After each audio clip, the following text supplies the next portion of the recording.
You're not sitting alone at someone else's Thanksgiving because you're broken. You're there because you protected the real you from a table that never saw it. Picture this. The loud laughs echo around plates of golden turkey and warm apple pie.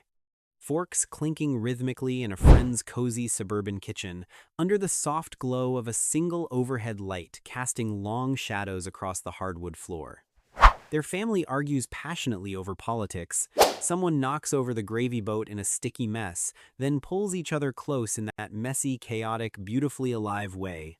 You smile through it all, your fork pausing midair as the conversation hums around you. Then someone turns, eyes curious. "Where's your family this year?" You murmur something light about work or travel, deflect smoothly. They nod, satisfied, and move on to the next topic. But inside you, the weight settles heavier, like a stone dropping into still water. Not because you hate gatherings, not because you ran from love or couldn't handle the noise. You chose this seat deliberately.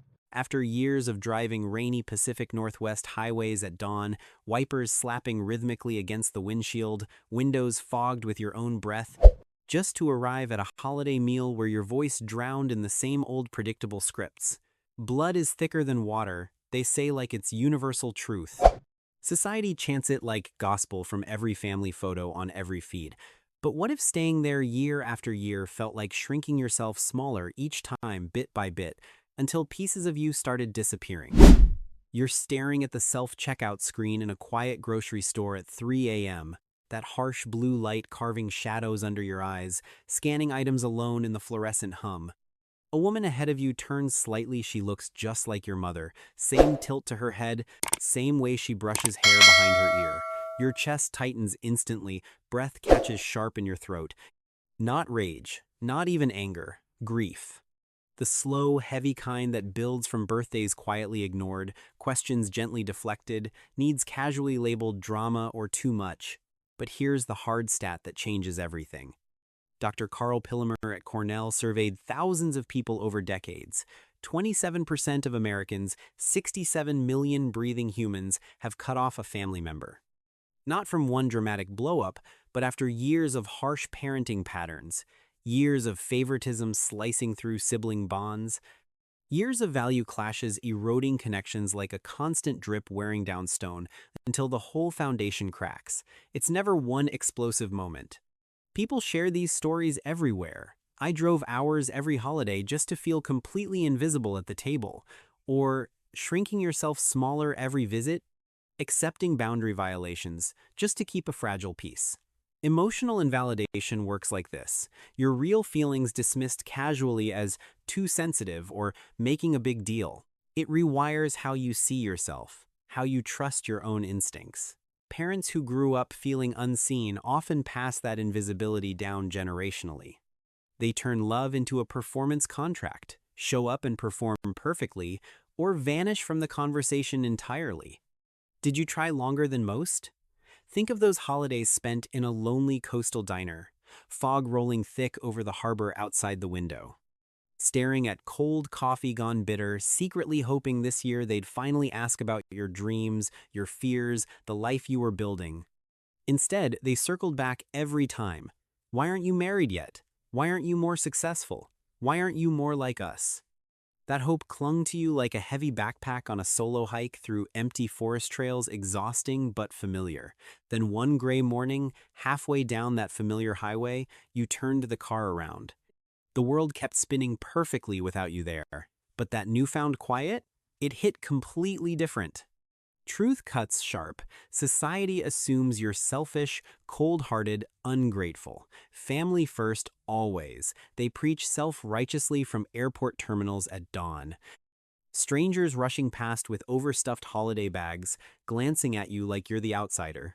But flip the entire narrative. You didn't bail when things got tough. You carried that toxic loop for years, narcissism carefully masked as normal family dynamics, pure chaos repackaged as love, until peace finally demanded distance. People who lived it nail the reality perfectly. That chaos got portrayed as normal growing up. Until you spend time around truly healthy families and see what you've been missing. What if that guilt whispering you're the villain is lying to you? No visible bruises, No obvious crime scene for outsiders to point at. Just that steady, relentless erosion, your needs always inconvenient, the real you never quite welcome at your own family's table. Researchers call it emotional invalidation, a slow drip that carves entire floors out over decades, leaving you hollowed. You kept knocking on that same door, conversations leading nowhere. Apologies arriving like ghosts, until finally your hand just stopped reaching. People who escaped echo it exactly. You can only knock on one door so many times before your hand stops trying. That guilt you're feeling, it proves you care deeply, desperately even. People who don't care never feel it. They just leave clean. No Thanksgiving table stares, no second guessing. Now picture this moment clearly. A small cabin tucked deep in the woods, rain pattering steadily on the tin roof like fingers drumming. First night, completely alone, no obligated calls demanding you perform happiness, the constant background noise of expectation finally stops. Your own thoughts surface, clear and unfiltered for the first time in years. Relief floods in not cold indifference, but genuine peace. Peace earned after decades carrying invisible loads no one else could see. People who've walked this path share it honestly. I've never known peace like what came after. Modern life amplifies every fracture. Laptop glow cutting through midnight darkness in a quiet suburb backyard, single street lamp flickering faint in the distance like a dying star. You scroll endlessly through feeds showing perfect, healthy families, group photos, laughing at beach sunsets, coordinated Christmas card poses, and guilt spikes sharp in your chest. But here's the massive blind spot everyone misses. Culture worships unconditional blood ties like sacred religion, conveniently ignoring the 10% of adults estranged specifically from parents alone. Long walks on empty highways, wind whipping cold against your face, and you replay the same loops. Should I forgive faster, try harder, be more understanding? Pylamer's research uncovers the patterns, clearly rifts exploding from money fights, brutal in-law wars, messy divorces. Yet underneath it all, always that poor communication boiling quietly until someone finally whispers, "I'm done." People who've felt this hit guilt's deepest core.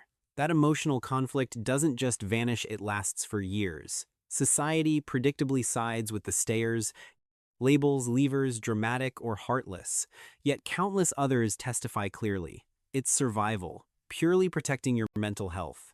Distance creates space for any real healing. Someone begs their family desperately for change, receives only silence in return, suddenly they're freer than ever before. Young men raised invisible at every gathering. Women constantly shrinking themselves smaller just for temporary peace. Every age carries stories. Someone finally cutting ties at 50, another blocking everyone completely at 29. What about those painful ripples? Kids asking innocent questions about grandparents they barely know. Friends probing gently at dinner parties. But staying trapped breeds resentment deals dressed as love, never the real thing. People list the reality without filter. Jealousy, festering, cruel mind games, constantly feeling unworthy at your own table. Society stays conveniently blind. No user manual ever came with incapable families. You mourn those hoped-for bonds deeply, grieve not once but twice, first when leaving, again when death makes return impossible. Complex doesn't begin to cover it. Yet that relief builds steadily, confidence rising, life expanding in ways you never imagined. That quiet you've earned, it's your superpower finally awakening. No more exhausting yourself, setting yourself on fire just to keep them warm through winter. How exactly does that peace let you thrive? Energy finally turns inward, therapy sessions unpacking decades of buried rage even in your 50s, boundaries transform from dirty words into quiet strength. Others who've escaped say it plainly. Non-blood relationships end up feeling more like real family than blood ever did. Chosen tribes form organically Reddit strangers, sending support messages at 2 a.m., restraining orders finally creating breathing room. Someone close finally sees what true unconditional love looks like in a healthier space. Peace unlocks real thriving, financially stable, mentally clearer, relationships deeper. No regrets weighing you down, just occasional grief waves that pass cleaner, leaving you healthier overall. Ditching that toxic virus for genuine sanity feels like waking up. Build your chosen family intentionally. Shared seaside dinners, watching waves crash, rainy library afternoons with values-aligned souls who actually see you. Journal their perspective honestly, self-reflect like Pillamer's rare reconcilers, but only if the space feels truly safe. You're not cold or broken. You loved desperately, chose yourself anyway. That's the hardest quiet devastation anyone faces. Surviving was never noble. Real thriving always is. People capture it perfectly. It's like a long overdue exhale. Guilt slowly fades. Clarity stays forever. You're not alone in this fogged harbor at dawn. Those late-night walks under single street lamps or staring at 3 a.m. screens in empty apartments. Thousands share identical stories. I'd do it again in a heartbeat for this piece. Never looked back once after 30 years. Silence itself becomes healing. If any piece of this pierced through guilt that lingers, relief that surprises, invisibility that exhausted, share it with your own silent fighter today. Comment your story below. Right now, we're building tribe together. Hit subscribe for Psychology Simplified deep dives on boundaries that protect, chosen families that heal, shadow selves worth reclaiming. Join button keeps these raw truths flowing to those who need them most. You're finally seen here. Peace isn't just waiting, it's yours to claim.